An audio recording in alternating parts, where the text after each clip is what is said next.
राम कबीर। कुछ दिनों से हम हरिजनों की बात करते हैं, संत जनों की बात करते हैं। आपको लगता है कि ये संत जनों की बात क्यों कर रहे हैं? तो संत जन जो है वो कैसे होने चाहिए, कहाँ मिलेंगे?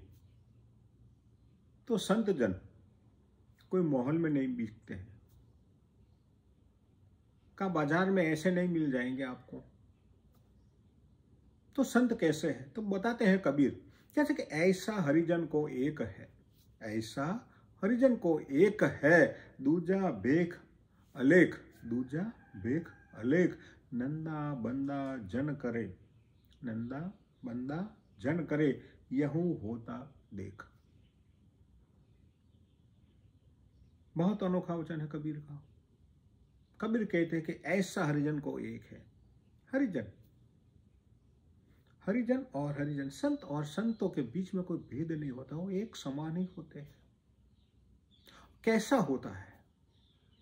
एक समान होते। मगर हरिजन, मैंने आगे बताया कि वो किसी माहौल में, किसी दुकान में बिकने वाला वो चीज नहीं है। आप मंदिर में गए, आप मठ में गए, आश्रम में गए और संत मिल गए, तो दूजा भेख अनंत। कबीर कहते हैं हरिजन का कोई भेख नहीं होता है, पहचानना बहुत मुश्किल होता है काम, पर दूजा भेख अलेख। भेखधारी जो होते हैं, वेशधारी जो होते हैं, और बहुत सारे देखने को मिल जाते हैं। उनको ढूंढने की, खोजने की आवश्यकता न रहती है, तो मिल जाते हैं, यत्र तत्र सर्वत्र मिल जाते हैं। मगर कबीर क्या कहते हैं? परखना पड़ता है, खोजना पड़ता है, ढूंढना पड़ता है। नंदा बंदा जन करे, यहू होता देख। नंदा बंदा जन करे, कोई भी वेश धारण कर लेता है। नाटक के स्टेज पर काम करने वाले कलाकार विविध प्रकार का वेशभूषा करता है। तख्ते पर तो राजा भी बनता है, रंक भी बनता है, मगर ग्रीन रूम में जब जाता है तब उनको पता चलता है कि मैं कौन हूं। स्टेज पर तो राजा बन जाता है, और ग्रीन रूम में जाता है तभी उनको असली अपनी पहचान मालूम पड़ती है। तो ऐसा कोई एक है, कौन? तो कि हरिजन। वो कहां पता चलेगा?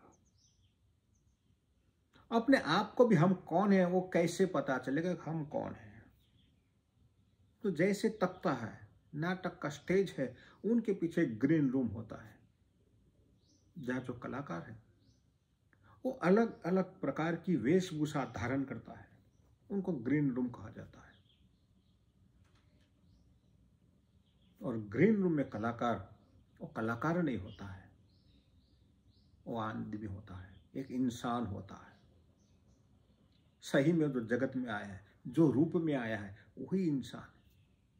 और वहां बैठकर वहां सोचता है, अब मुझे तो राजा बनना है, मुझे रंक बनना है, मुझे मार खाना है, मुझे किसी को मारना है, मुझे ये भूमिका निभानी है, मुझे ये करना है। तो वहां बैठकर वो तय करता है, ग्रीन रूम में तय होता है। और वहां से उनका मगज, उनका दिमाग शुरू होता है काम करने के लिए, अपनी भूमिका के प्रति। तो इस जगत में भी ऐसा ही है। हम आए तो है, मगर हम अपना ग्रीन रूम का रास्ता भूल गए हैं। पता चला कबीर क्या कहते हैं? हम अपने ग्रीन रूम का रास्ता भूल गए कि रास्ता कहां पर है, कहां से ग्रीन रूम का रास्ता गुजरता है। हम वहां जाते ही नहीं, और तख्ते से कभी उतरते नहीं है नीचे। तो ना हमें पता चलता है कि हमें कौन सी भूमिका अदा करनी है, ना हमें यह पता चलता है कि हम कौन है। इसीलिए हम इसी ब्रह्मांड में, इसी दुनिया में, इस जगत में, हमारे संसार में आसपास हम मंडाते रहते, घूमते रहते हैं और दुखी भी रहते हैं, क्योंकि हमने तख्ता देखा है, ग्रीन रूम नहीं देखा है। तो ग्रीन रूम कौन दिखाएगा? वो सदगुरु दिखाएगा। तो सदगुरु के पास जाओगे तो सदगुरु आपको ग्रीन रूम का रास्ता दिखाएगा कि आप कौन हो और आपको क्या भूमिका निभानी है। और कौन सिखाएगा? गुरु डायरेक्टर है। एक नाटक का एक डायरेक्टर होता है, वो तय करता है किसको कौन सी भूमिका तय करनी है, कौन सी भूमिका में वो आएगा, वो दिखेगा। और उनके लिए भूमिका सही है या गलत है, वो कर पाएगा या नहीं कर पाएगा, वो भी डायरेक्टर दिखता है। तो गुरु हमारे जीवन का डायरेक्टर बन सकता है। उनको बनाइए और तय करिए अपनी भूमिका। तो ग्रीन रूम में जाना पड़ेगा, सदगुरु के पास जाना पड़ेगा।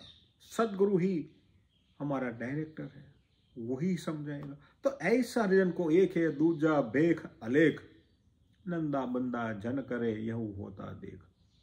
बाकी लोग आते हैं, एक दूसरे की टीका टिप्पणी करते रहते हैं, कुथली करते रहते हैं,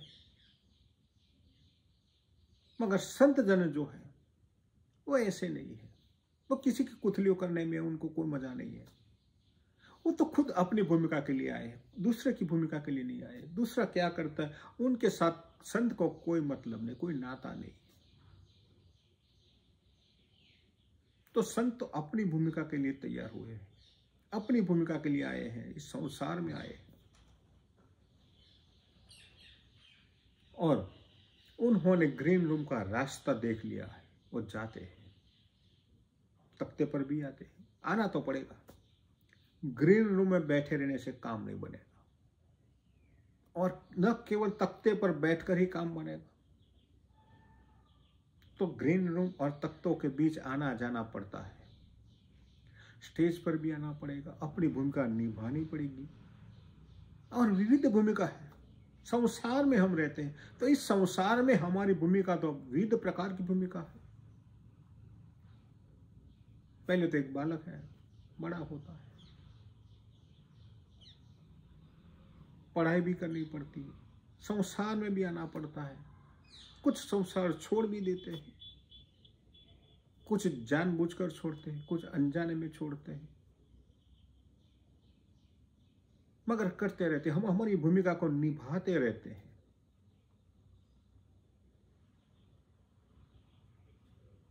तो ये तो सही है, मगर ग्रीन रूम का रास्ता पहले पता कर लो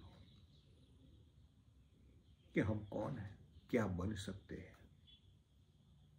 वो भी ये तय नहीं होगा तो जीवन की भूमिका में हम क्या करेंगे। इधर आए हैं, पशुओं की तरह हम आए और पशुओं की तरह चले जाएंगे। पशु को सोचता नहीं है कि मैं कौन हूं। कभी एक कुत्ते ने ये नहीं सोचा कि मैं कुत्ता क्यों हूं, एक बिल्ली ने ये नहीं सोचा कि मैं बिल्ली क्यों हूं। कुत्ते को बुलाते तो आता है, डांटते तो भाग जाता है, खाना देते तो खा लेता है, वरना भौंकता रहता है, पड़ा रहता है। तो हमारा जीवन इन पशुओं की तरह नहीं, हमारा जीवन कुछ भी भिन्न है। हम सोचते हैं, बहुत ज्यादा सोचते हैं, हमारे पास दिमाग है, सोच है, विचार है, हमारे पास बहुत सारे रास्ते भी हैं। हम पसंद कर सकते हैं हमारा रास्ता, हमारा मुकाम कहां पर जाना है, वो मुकाम भी हम तय कर सकते हैं।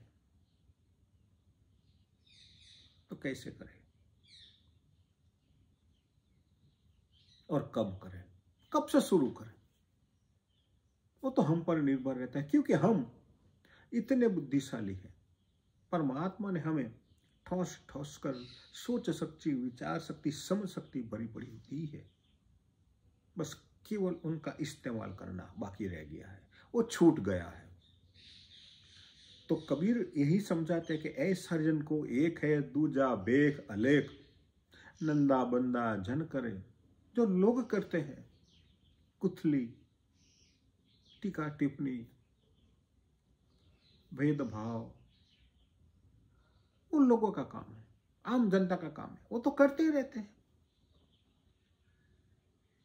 पशुओं को भी आपने हरदम देखा होगा, जंगल में जंगली पशु जो होते हैं आपस में एक दूसरे को भिड़ते रहते हैं, अपने आप में भी भिड़ते हैं, दूसरों से भी भिड़ते रहते हैं, बस ऐसा ही जीवन चला जाता है उनका।